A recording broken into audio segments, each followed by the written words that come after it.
আজ সন্ধ্যাবেলায় আমি আর আমার বন্ধুরা চলে এসেছি আমার একটা কাকার বাড়িতে। আজ কাকার বাড়িতে কোথাও রয়েছে কালী পুজো। চলো আমি তো কালী মায়ের দর্শন করবো, তার সঙ্গে সঙ্গে তোমাদেরকেও একটু দর্শন করাই।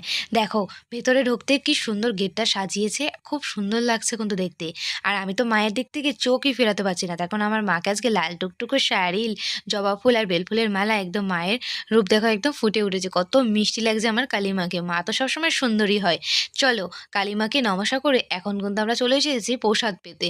তো এখানে কিন্তু বসে পড়েছি, আর দেখো আমাদেরকে কিন্তু খিচুড়ি ভোগের প্রসাদ দিয়ে সাথে দিয়েছে একটু বাঁধাকপির তরকারি। জানো তো, ভোগের যে কোনো রান্নার প্রসাদ খেতে কিন্তু খুব সুন্দর লাগে, খেতে কিন্তু খুব টেস্টি হয়, একটা অন্যরকমের স্বাদই হয়।